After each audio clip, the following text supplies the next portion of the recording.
বন্ধ ঘরের কোনায় ধীরে ধীরে ফুটে উঠল এক নারী মূর্তি। তার পরনে সাদা শাড়ি, মুখে রক্তের দাগ, চোখ দুটো যেন আগুনের মতো জ্বলজ্বল করছে। এক বিভৎস চাপা কণ্ঠে বলল, তুমি আমার হবু বর ছিলে, তবে তুমি কেন সেই রাতে এলে না? আজ এখান থেকে কেউ আর ফিরে যেতে পারবে না।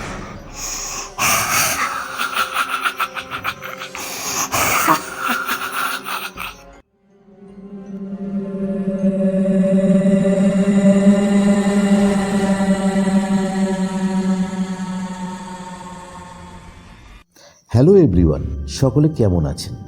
আমি প্রকাশ। আপনারা আজ শুনবেন গ্রাম বাংলার আরও এক ভয়ঙ্কর ভূতের গল্প। গল্প রচনা ও গল্পের সূত্রধর আমি আপনাদের প্রকাশ। অন্যান্য চরিত্রে পপি ও তিতলি। গল্প শোনার পর যদি ভালো লাগে তাহলে আমাদের YouTube channel story in 003 subscribe করে আমাদের পাশে থাকুন। আপনাদের আশীর্বাদ আমরা সব সময় কামনা করি। আর কথা না বাড়িয়ে শুরু করছি গ্রাম বাংলার ভয়ঙ্কর ভূতের গল্প, পাত্রী দেখা।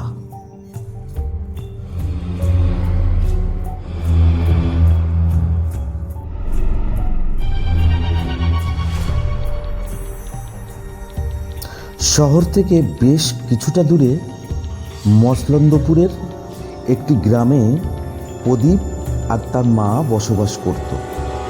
প্রদীপের বাবা মারা যাবার পর আত্মীয় স্বজনরা আর কেউ তাদের সঙ্গে যোগাযোগ রাখেনি। আপন বলতে প্রদীপের ছিল মা আর তার প্রাণপ্রিয় বাল্যবন্ধু অতীন। প্রদীপের মায়ের বয়স হয়েছে, সে চাইতো বেঁচে থাকতে থাকতে প্রদীপকে বিয়ে দিয়ে সংসারই করতে, কিন্তু প্রদীপ কখনো বিবাহের বন্ধনে আবদ্ধ হতে চাইতো না। তার বিয়ে না করার পিছনে একটা বিশেষ কারণ ছিল। কলেজ জীবন থেকে সে একটি মেয়েকে ভালোবাসত। শুধুমাত্র প্রদীপ কোনো সরকারি চাকরি জোগাড় করতে পারেনি, তাই সেই মেয়েটি তাকে ছেড়ে অন্যত্র বিয়ে করে চলে যায়। সেই থেকে প্রদীপ ঠিক করে জীবনে আর সে বিয়েই করবে না। ইতিমধ্যে সে তার নিজের প্রচেষ্টায় একটি সরকারি চাকরিও পেয়ে যায়। ভারত সরকারের কৃষি বিভাগে তার চাকরিটা হয়ে যায়, কিন্তু পোস্টিং অনেক দূর, সেই মুম্বাই। চাকরির জয়েন লেটার আসলে তার মা তাকে বলে, তো দূরে বাবা, তোর চাকরি করতে যেতে হবে না, তুই বাড়িতেই থাক, যেমন চলছে তেমন ভাবে চলে যাবে আমাদের। তাছাড়া আমার শরীরের অবস্থা একদম ভালো নয়, আমি এই আছি তো এই নেই।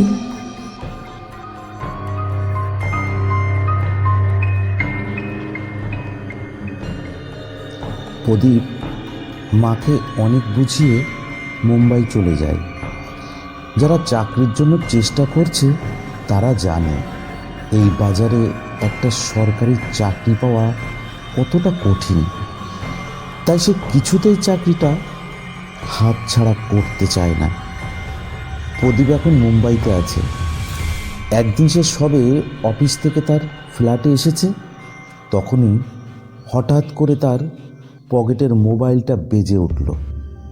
একটু বিরক্ত নিয়েই সে ফোনটা বের করে দেখে মোবাইল স্ক্রিনে তার বন্ধু অতীনের নাম। হ্যালো ভাই অতীন, কেমন আছিস বল? মা ঠিক আছে তো? হ্যাঁ আমি ভালো, কিন্তু মাসিমার শরীর খুব খারাপ, জানি না কি হবে।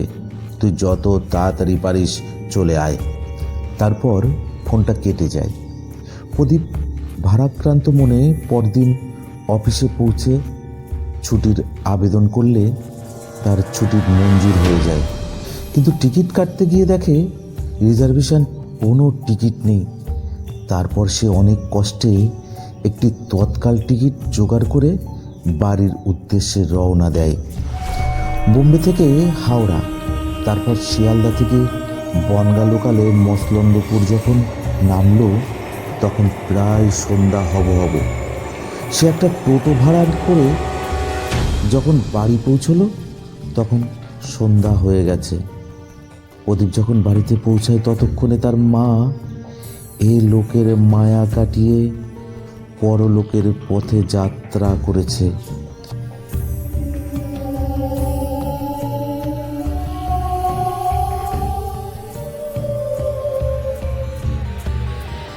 প্রদীপ তার মায়ের মৃতদেহ জড়িয়ে ধরে ডুকরে কেঁদে উঠল আর মনে মনে ভাবতে লাগলো, আমি এতটাই পাপী যে মায়ের শেষ সময়ে তার পাশে থাকতে পারলাম না, তাকে বলতে পারলাম না, মা দেখো আমি এসেছি।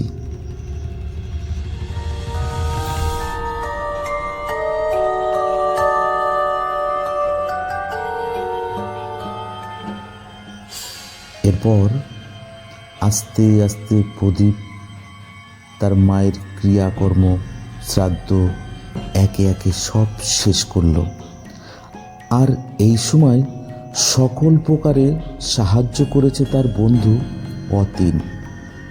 একদিন সন্ধ্যায় অতীন প্রদীপকে বলে, ভাই প্রদীপ, মাসিমা মারা যাবার ঠিক আগে আমাকে একটি কথা বলে গেছে, এটাই নাকি তার শেষ ইচ্ছা ছিল।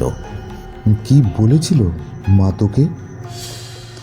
মাসিমা বলেছিল তুই যেন বিয়ে করে সংসারী হোস, না হলে সে যে মরেও শান্তি পাবে না।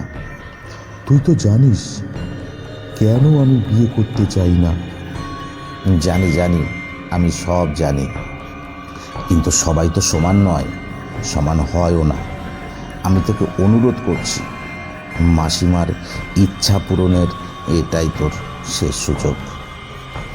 এসবের প্রায় দিন পাঁচেক পরে হঠাৎ করেই দুপুরে মুকুন্দ নামে এক মাঝবয়সী অপরিচিত লোক প্রদীপের বাড়িতে এসে হাজির হয়। সে নিজেকে ঘটক হিসাবে পরিচয় দিল। আপনারা শুনলাম একটি পাত্রী খুঁজছেন। আমি বিভিন্ন গ্রামে ঘটকালি করি, এটাই আমার পেশা বলতে পারেন।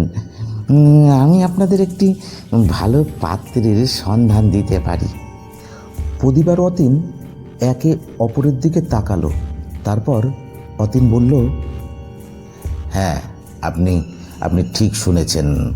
আপনি পাত্রীর ঠিকানা দিয়ে যান, আমরা আগামীকাল পৌঁছে যাব। এখান থেকে 10 মাইল দূরে উদামপুর গ্রামের শেষ প্রান্তে বাড়িটি, জঙ্গল লাগোয়া। বাড়ির কর্তার নাম অরুণবাবু। পাত্রীটি অরুণবাবুর মেয়ে। পরিবারটি ভালো এবং মেয়েটি সুশিক্ষিতা ও সুশ্রী। আপনারা একবার দেখতে পারেন, আশা করি আপনাদের পছন্দ হবে। এই কথা বলে অরুণবাবুর বাড়ির ঠিকানা দিয়ে ঘটক মশাই বিদায় হলেন। পরের দিন সকালে অতীন তার স্বাদের মোটর বাইকে প্রদীপকে চাপিয়ে উদমপুরের দিকে রওনা দিল। প্রায় 1 ঘন্টা বাইক চালিয়ে তারা একটি গ্রামে পৌঁছালো। গ্রামটিতে লোকবসতি খুব কম, ঘন গাছপালায় ঢাকা পথ, মাঝে মাঝে শুকনো ডোবা পুকুর। ওই গ্রাম্য পথ ধরে কিছুটা এগিয়ে অতীন ও প্রদীপ একটি 3 রাস্তার মোড়ে পৌঁছলো। সেখানে তারা সাদা শাড়ি এবং ওড়নায় মুখ ঢাকা একটি মেয়েকে দেখতে পেল। ওই মেয়েটিকে অতীন বলল, এই যে শুনছেন, এই গ্রামে অরুণবাবুর বাড়িটা কোন দিকে একটু বলবেন? মেয়েটি মুখে কথা না বলে হাত তুলে বাম দিকের রাস্তাটা দেখিয়ে দিল। এই অতীন, মেয়েটি কোনো কথা বলল না কেন রে? কি জানি, হয়তো মেয়েটি অপরিচিত কারোর সঙ্গে কথা বলে না। এরপরই মেয়েটি ওদের চমকে দিয়ে গাছের আড়ালে অদৃশ্য হয়ে গেল। কি হলো ব্যাপারটা? হঠাৎ মেয়েটি কোথায় চলে গেল? তুই প্রদীপ লক্ষ্য করেছিস? ছাড় তো, কে কোথায় গেল এসব আমাদের ভেবে কোনো লাভ নেই। চল আগে আমরা বাড়িটা খুঁজে বের করি। বাড়িটি সত্যি গ্রামের একেবারে শেষ প্রান্তে জঙ্গল ঘেঁষে দাঁড়িয়ে থাকা একটি পুরানো কিন্তু সুন্দর সুসজ্জিত বাড়ি। অরুণবাবু প্রদীপ ও অতীনকে সাদর অভ্যর্থনা জানিয়ে বাড়ির ভেতরে নিয়ে গেল। ভেতরে এসে বসার ঘরে একটু জিরিয়ে নিন। মেয়েটা পাশের গ্রামে গেছে, সন্ধ্যার আগেই চলে আসবে বলেছে। আপনারা জলখাবারটা খেয়ে একটু বিশ্রাম করুন। না না কাকাবাবু, যে কাজে আমরা এসেছি সেটা আগে শেষ করি, তারপর না হয় অন্য কথা ভাবা যাবে। তা বেশ বেশ, আপনারা তাহলে বিশ্রাম নিন। আমি আমি পাশের গ্রামে লোক পাঠাচ্ছি, দেখি যত তাড়াতাড়ি সম্ভব মেয়েটাকে বাড়ি আসতে বলি। প্রদীপ ঘরে শুয়ে পড়লে অতীন বাইরে বের হলো গ্রামটা একটু ঘুরে দেখবে বলে। কিছু দূর এগিয়ে যাবার পর দুজন স্থানীয় যুবকের সাথে দেখা হলো। অতীন তাদের কাছে জানালো যে অরুণবাবুর বাড়িতে এসেছে। গ্রামের দুই যুবক প্রচণ্ড চমকে গেল ওই বাড়িতে তাদের আসার খবর পেয়ে। কি বললেন? অরুণবাবুর বাড়িতে এসেছেন? হ্যাঁ, পাত্রী দেখতে এসেছি আমরা। ওই বাড়িতে তো কেউ থাকে না। অনুরাধা নামে অরুণবাবুর একটা মেয়ে ছিল। অরুণবাবু ধুমধাম করে মেয়ের বিয়ের আয়োজন করেন, কিন্তু বিয়ের দিন আর বর আসে না, কোথায় যেন পালিয়ে যায়। রাগে দুঃখে অপমানে সে গলায় দড়ি দিয়ে মারা যায়। মেয়ের মৃত্যুটা অরুণবাবু মেনে নিতে পারেনি। একদিন তিনিও আত্মহত্যা করেন। সর্বনাশ! আমরা তো ওখানে এসেছি, আমার বন্ধু তো এখনো ওই বাড়িতেই আছে। ওই দুই গ্রামবাসী যুবক তাড়াতাড়ি অতীনকে গ্রামের মন্দিরের পুরোহিতের কাছে নিয়ে গেল। অতীনের সব কথা শোনার পর পুরোহিত মশাই বললেন, অনুরাধার আত্মহত্যা করার পর থেকেই ওর আত্মা শান্তি পায়নি। মাঝে মাঝে ঘটক রূপে কেউ এসে বহিরাগত ছেলেদের এখানে আনে, কিন্তু কিন্তু তারা আর কখনো ফিরে যায় না, বা আমরা গ্রামের লোক কখনো দেখিনি তাদেরকে ফিরে যেতে। তাহলে তাহলে আমার বন্ধু? তাকে উদ্ধার করতে হবে এখনই। সন্ধ্যা হবার আগেই আমাদের যেতে হবে। চলো চলো, আমরা আমরা বেরিয়ে পড়ি।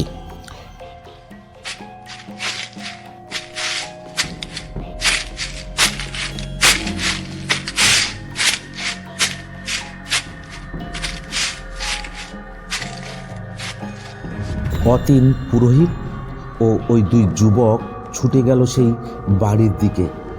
চারপাশে অন্ধকার নেমে এসেছে। গাছের ফাঁকে ফাঁকে অদ্ভুত ছায়া খেলা করছে।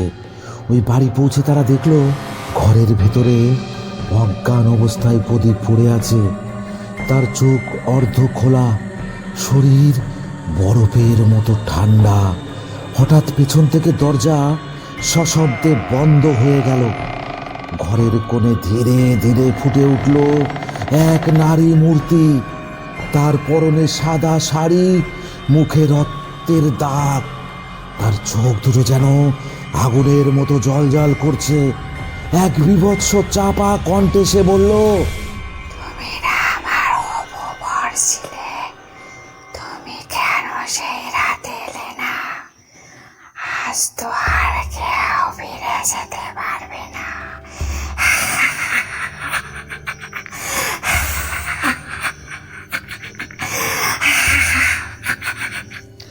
এই কথা বলে মূর্তিটি অদৃশ্য হয়ে গেল। ঘরের বাতাস হঠাৎ আস্তে আস্তে ভারী হয়ে গেল। ঘরের তাপমাত্রা হঠাৎ যেন অনেক কমে গেল। আর আর তার সাথে ঘূর্ণিঝড়ের মতো বাতাস বইতে শুরু করলো। পুরোহিত মশাই চুল, সিঁদুর, হলুদ দিয়ে একটি চক্র তৈরি করে তার মধ্যে ধূপ ধুনা জ্বালিয়ে সকলকে বললেন, তোমরা প্রদীপকে নিয়ে তাড়াতাড়ি এই চক্রের মধ্যে চলে এসো। এখানে ওই দুষ্টু আত্মা প্রবেশ করতে পারবে না। এসো এসো, দেরি করো না, দেরি করলে বড় ক্ষতি হয়ে যাবে।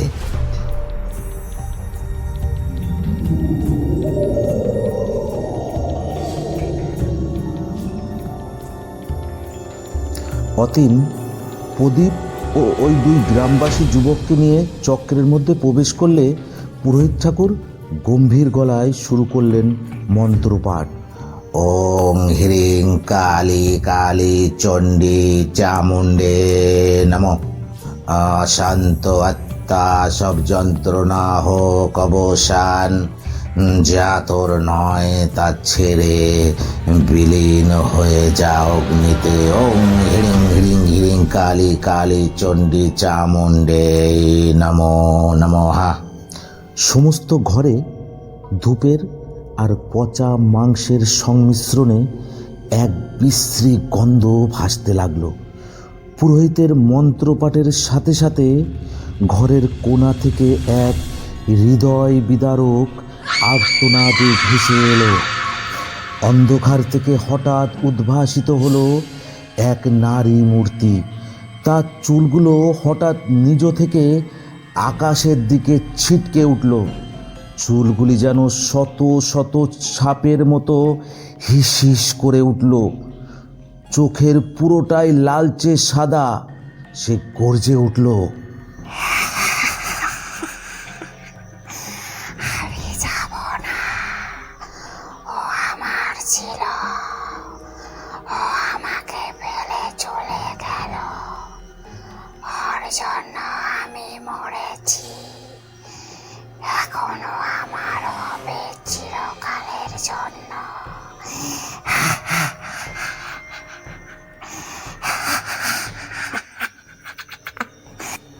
প্রদীপ তখনও নিথর হয়ে পড়েছিল ঘরের এক পাশে। মন্ত্রপাঠের প্রতিধ্বনির সাথে সাথে সে হঠাৎ কেঁপে উঠল। চোখ মেলে তাকালো সে।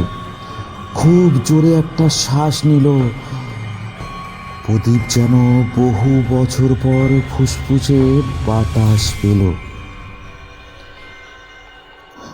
আমি আমি কোথায়? অতীন, অতীন, কে কে ওই মহিলা? অতীন ছুটে এসে প্রদীপকে জড়িয়ে ধরল। প্রদীপ, প্রদীপ, তুই বেঁচে আছিস? ভয় পাস না ভাই আমার, সব ঠিক হয়ে যাবে, সব ঠিক হয়ে যাবে। পুরোহিত ঠাকুর এসেছেন আমাদেরকে উদ্ধার করতে, সব ঠিক হয়ে যাবে। কিন্তু সেই মুহূর্তেই আত্মার চিৎকারে কেঁপে উঠল চারদিক। চারপাশ থেকে বেরিয়ে এলো আরও বেশ কয়েকটা ছায়া মূর্তি। পুরোহিত মশাই ফিস ফিস করে বললেন, এই বাড়িটা শুধু এক নয়, বহু আত্মার আশ্রয় এই বাড়ি।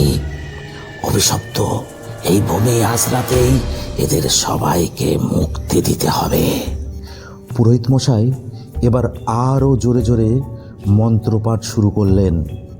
ও অষ্টভয়া মহাকালিকা, অভিশপ্ত গৃহ মুক্ত হোক, প্রেতাত্মার দল মুক্ত হোক এই ভূমি।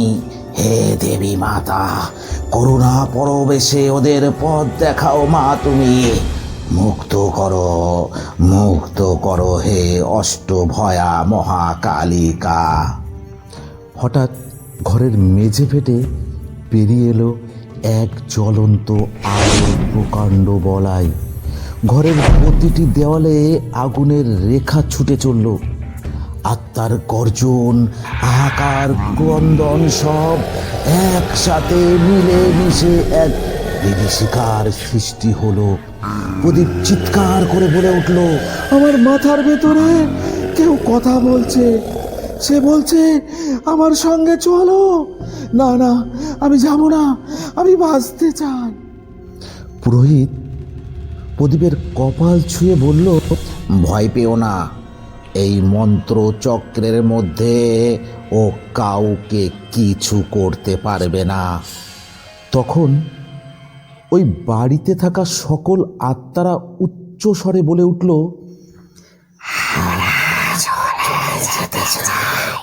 মুক্তি চাই, আমাদের বাপ আমাদের বেঁধে রেখেছে, এই যন্ত্রণা আর সহ্য করতে পারছি না আমরা। এই বাড়ি, এই বিষাক্ত জীবন থেকে আমাদের মুক্ত করো।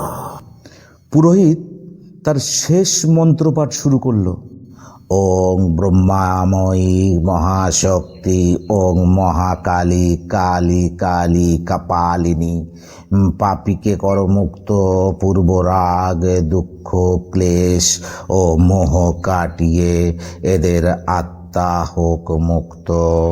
ওং মহাশক্তি মহাকালী কালী নমো।